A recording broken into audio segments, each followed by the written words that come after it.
Hey fellow simmers, got a question for you.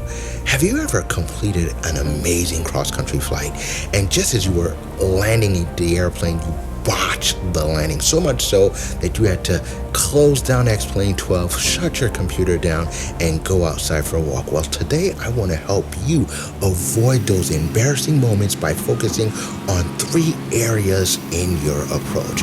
If you can remember these 3 letters, AT&T, and I'm not talking about the cell phone company, I'm talking about attitude, trim, and throttle. You'll be able to land like the best of them. So let's dive right in. First area you're going to focus in on your approach is your pitch attitude. Contrary to popular belief, when you're in the landing phase, your pitch can be used to control your airspeed. So you want to practice this as you're flying around. Set a certain pitch, maybe a bar above the horizon or a bar below the horizon, depending on the airplane that you're flying. And you want to maintain that pitch attitude. Use all control surfaces, all forces to maintain that pitch attitude. The second thing that you're going to do, when you find your perfect pitch, you want to lock it in by adjusting the trim, whether it's using a little bit of up trim or down trim. So you don't want to find yourself pushing the joystick forward or pulling it back towards you to maintain that attitude. You want to adjust the trim until you no longer have to put any forward or back pressure on it, and the plane is maintaining that attitude. Now, while you do this, the airspeed may increase a little bit, it may decrease a little bit. This is when you will adjust your throttle accordingly so that your vertical speed indicator and your altitude remain exactly fixed in space. You don't want it winding to the left or going up or down. You want it to stay fixed in space. Now, once you have that, then you can start practicing your descent. So you've locked in your speed with your pitch attitude.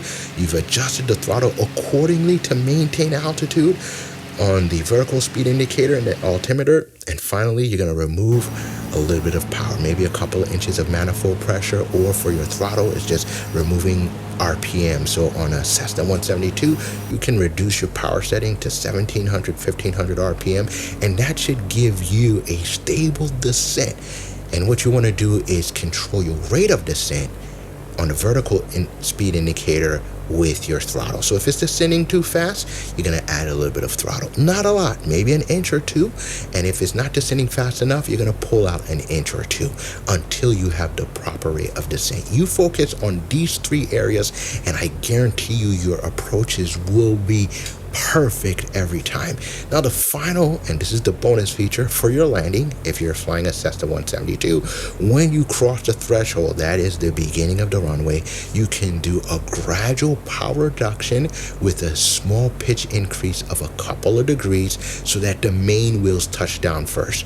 As you practice those 3 things, you're going to notice that your landings will improve greatly in a GA aircraft, and that will also translate to the heavy metal as well. If you enjoyed this presentation, if you found it helpful at all, please consider giving me a thumbs up or even being bolder and subscribing to this channel. I will try to post a video every Sunday helping you with one aspect of X-Plane 12 or another. I appreciate your subscribing, your journeying with me as we continue to share information that I've learned along the way. If you have a landing technique that works for you, please consider dropping it down in the comment section so we can continue landing together. Until next time, happy simming. I will see you again in the next video.